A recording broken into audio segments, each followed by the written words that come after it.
20 weeks and 4 tournaments have led to this moment. The Overwatch League playoffs have arrived. The road to the Final 8 starts right now. It's win or go home here in the knockouts. Who's going home early and who's going to live to see another day? All of that and more will be revealed on Saturday and Sunday. It's about that time to get a little preview of the week going with some good old-fashioned predictions. We've got 6 epic games to look forward to this weekend, and quite a few of the matches in store are looking to be complete toss-ups. I suppose before we get into the matches themselves, we could take a little bit of time to discuss the potential meta. So the big thing to know is there are no limitations in place. Hero pools are gone. Every character is fair game. That means Lucio, Ashe, Echo, and Sigma are back in the mix. Honestly, all of these heroes might see playtime again. Double Shield, it's really strong still. Sigma Orisa is a powerful combo, and we've seen teams run Echo and or Ashe with this combo quite a bit. And of course, Lucio back in the mix means Reinhardt rush comps are a bit more viable. I suspect this meta could end up being wide open. The maps being played should play a major role in dictating what kind of compositions we see. I for one think we primarily see bunker and dive. They're a bit more consistent in my opinion. The supports and DPS getting picked alongside those types of tanks should be more of what we've seen since the start of this year. I fail to see how this meta goes towards anything crazy this time around. I doubt it's going to be like 2020 when Roadhog was viable. I am fully expecting things to be way more traditional. Part of the issue though is I can't say for certain what gets played the most. Teams might just play what they like playing the most. A team like Chengdu might gravitate more towards Wrecking Ball, even though he did kind of get nerfed in a way with his stalling ability getting decreased and everything. Meanwhile, a team like the Atlanta Reign will likely be happier on the double shield look. And that is why I ultimately cannot put too much stock into the meta when deciding the winners of this week's games. I feel it's better to just go with my heart and who I think is better overall, so that's what I'm gonna do. Enough about the meta though. Let's get this party started. The start of the playoffs is shaping up to be very interesting as the Paris Eternal and Washington Justice kick off the weekend. If every game wasn't important in the playoffs, I would likely highlight this as a key match of the week. I cannot stress enough how important this game is for the Washington Justice in particular. If they don't make it to at least the second round of the knockouts, this year will be seen as a huge, massive disappointment. And that worries me greatly. The Justice had high expectations coming into this year, so most of the pressure is going to be on their shoulders. You also have to factor in the horrible stage they just had. The Justice are in the danger zone, ladies and gentlemen. Meanwhile, Paris weren't even supposed to be a playoff team in most people's eyes, so they're practically playing pressure-free. They greatly surpassed everyone's expectations and are likely feeling somewhat confident seeing as they nearly beat the Justice just a few months prior. This game could be way closer than some people think. If the meta is a little bit better for Paris this month, they could be a problem. In my opinion, this game comes down to what kind of Justice team we see. So far, they've been 50-50 in terms of the results they show. 2 good tournaments and 2 mediocre ones. That doesn't exactly give me a whole lot of confidence in this group. Can I expect them to play with confidence and competence for that matter? Or are they going to be super indecisive? It's a tough choice to make. Because I've seen Decay and Fury lock in around playoff time in years past, I am going to trust in the Justice to give us a good showing. Honestly, a lot of their guys have this kind of experience. It's a whole lot greater than what most of Paris have done throughout the years. It's that experience factor which makes me lean towards the Justice. In crunch time, I have more faith in somebody like Decay or Fury to make that game-deciding play. Still though, I don't fully trust in the Justice to win decisively. Deep down, I truly do see this being some sort of close contest. Again, it's that pressure factor. Paris are playing under way less pressure, so they're less likely to make the mistakes. And part of me is a little scared over how some of those Washington players are going to do. Despite many of them being used to this kind of thing, not all of them are super consistent players. Guys like Closer and Assassin are big gambles. If they don't show up, the Justice could be in trouble. Naga and Dridril have been unreal this year. They've been having great rookie campaigns, and you can't afford to make a ton of mistakes against them. It's scary to completely trust in the Justice. It's a gamble for sure. But I'm going to do it. The Justice take it 3-2. I refuse to believe that they don't at least get a shot at the Shock or Outlaws. This is playing into some big-time superstitions, but the Justice have shown a pattern this year. They've had a good couple of weeks, followed by some bad ones. By that logic, they're due for some good showings. There's a chance they start this game off slow, but over time, their veterans should be able to impose their will. Would I be surprised if the Justice lost? No, but deep down, I have this gut feeling they won't let their season end in such a pathetic way. On the other side of the bracket, the Boston Uprising take on the Toronto Defiant. This one could also prove to be good. Toronto is starting to find their confidence, but Boston can never be taken lightly. Toronto could easily come into this contest feeling overconfident. Their opposition could definitely sneak up on them if they aren't too careful. This Uprising team has given us multiple surprises throughout this year, and another one happening is far from impossible. Boston are at their most dangerous when people start to doubt them, and I kind of feel like we might be heading down that territory yet again. Toronto have the advantage on paper at least, though. If they can come in with a good plan of attack and avoid having an overconfident approach, I think you have to favor them. They're a good matchup for Boston on paper, because most of their biggest playmakers get cancelled out with one another. Myungbong's playmaking is about even with Lastro's. Sato can more than handle stand 1. Michelle and Punk are around even footing, and the DPS are pretty close. Honestly though, with the way Toronto's guys played in the Countdown Cup, I think I might have to favor them over I'm37 and Valentine. It's relatively close, but Toronto seem to have a bit more firepower. And like I said, if they don't tilt and they have a good game plan, they will advance to the next round. The question is, can we trust them? Well, it's hard to say. I for one am going to take the bait, so to speak. I loved how they played during the previous tournament, and I suspect they'll show that level of confidence once again. They have a trustworthy coach who went on a playoff run last year with a group of guys who have been playing out of their minds as of late. I believe the Defiant take care of business in a 4-map effort. The Boston Uprising haven't inspired much confidence as of late, and they're kind of taking on one of the hotter teams in the league in a sense. I totally see them putting up a great fight, but in the end they do end up getting outplayed. I have this feeling that playoff Hisu is going to come back in full form. Man is going to absolutely pop off on whatever the heck he plays. I just know it. With Neist and Aspire backing him up, they possess more than enough strength to deliver that first playoff win in franchise history, I believe. Boston are a scary opponent to deal with, no doubt about it. But the boys in red and black have the momentum, which is why I ultimately favor them in this particular contest. Let's take a break from the West. Time to focus up on the one day of matches we get over in the Eastern Conference. Sunday morning has 2 games. First is the Spark and Fusion. Second is the winner of that game versus Seoul. Let's talk Hangzhou versus Philly. Both teams are kind of, well, in a weird spot. The Fusion, they're coming off maximum boomage, but the Spark, they're not doing much better thanks to a winless stage and the sour taste in their mouths left behind by the MCD drama. I personally don't love either of them heading into the playoffs. My confidence in each group is wavering, but regardless, somebody has to win. But the question is, who? Who should we trust more? Well, for me personally, I gotta lean towards the Fusion. Things went really bad for them in those games against Seoul, but that was pretty much it. Those were their only real blunders. They played well in all of their other scenarios, which included a meeting with the Spark, in fact. I don't see why they wouldn't be favored again unless the Dynasty matches truly hurt their confidence that badly. The Fusion have a clear advantage outside of DPS too. The Spark are basically running their Plan B support line. They're down 2 starters if they continue to play Mika over IDK. The good news is that Coldest and Mika have great synergy.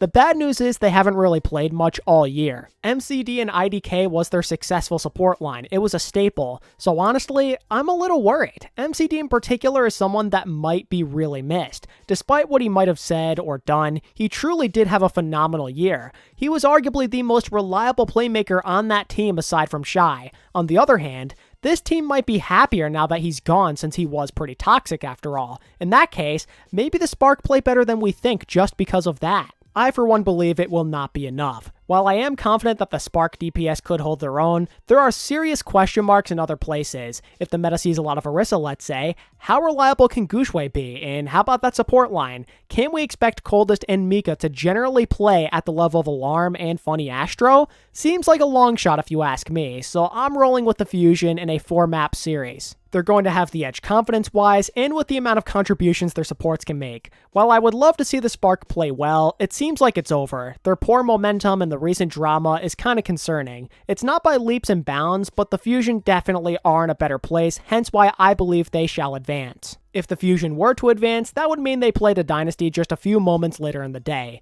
The winner decides who makes the final 8. It's really fitting. 2 teams who have found ways to disappoint throughout this entire season are meeting up with one another in their biggest game of the year.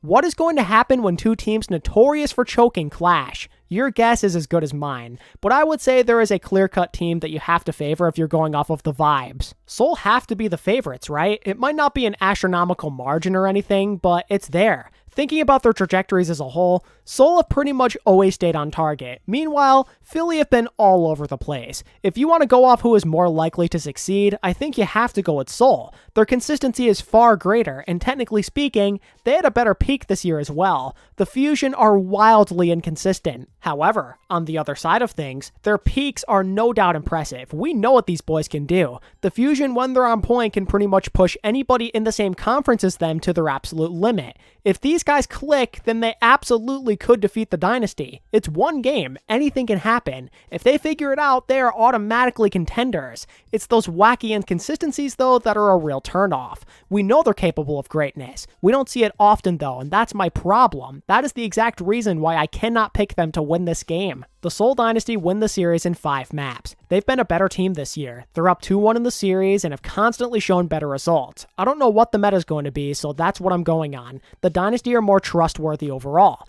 They look and feel more confident. The mental edge plays a big role in these kinds of things. Seoul tortured their opposition in the previous 2 matchups. We're talking multiple heartbreaks to absolutely crush their fighting spirit. Seoul know they deserve to make the playoffs, and they know they're the better team. One other thing to mention here is that the Prophet and Carpe rivalry is getting renewed once again, and historically, if we're going off of that, Prophet is the one who usually comes out on top in the big games. He's been owning Carpe for years now, and something tells me that trend is about to continue. All of these combined factors make this a difficult task for a momentum-based team like the Fusion to handle. Seoul advance to the playoffs. Alrighty, my East predictions are officially locked in, so let's look into a potential Day 2 of the West. As the highest seed in the knockouts, the Shock get to select their opponents. The winner of the 2 games previously discussed are on the chopping block. In this scenario, it's Toronto or Washington. In my honest opinion, the Shock would go with Toronto without any sort of hesitation. They recently crushed them badly, and I would argue they're just a less risky decision. The Justice might have had some bad showings in recent memory, but their peak potential is terrifying.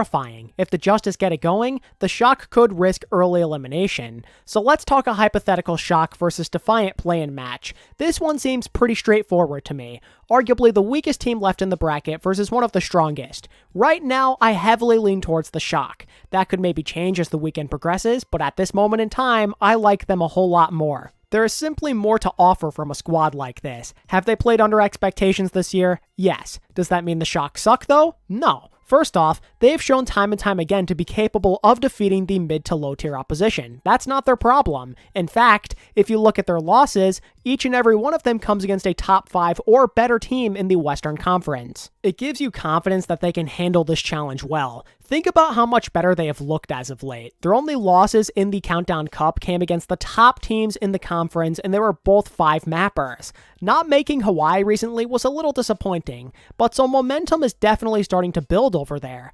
The Shock have experienced veterans, both from the coaching and player perspective. Heading into the playoffs is nothing new for them. While there is a ton of pressure on them to perform, it's not anything they haven't already gone through in the past. I believe the Shock will lock in for this one game and advance to the playoffs with a 3-0 scoreline. As much as I love the Defiant, I think that mental factor is bound to have an impact. This is an opponent the Shock know they can defeat. They have the stronger coaching and more impactful playmakers. I would be very surprised if the Shock blow this one. We'll leave it at that. Then comes the more interesting game in this scenario. How on earth will an Outlaws versus Justice game go? I would consider them both to not be extremely trustworthy. The Justice have their consistency issues, and the Outlaws often struggle with top-notch competition. In my opinion, the breakdown of this matchup is split into 3 scenarios. Scenario 1 is the Justice still look and feel the same as they did a month ago. If that happens, the Outlaws have a fantastic shot at making the playoffs. The Outlaws can beat mediocre teams. It's how they compiled a majority of their victories this year. If the Justice feel lost, they have it in the bag. The lack of hero pulls means their flexibility will be way better.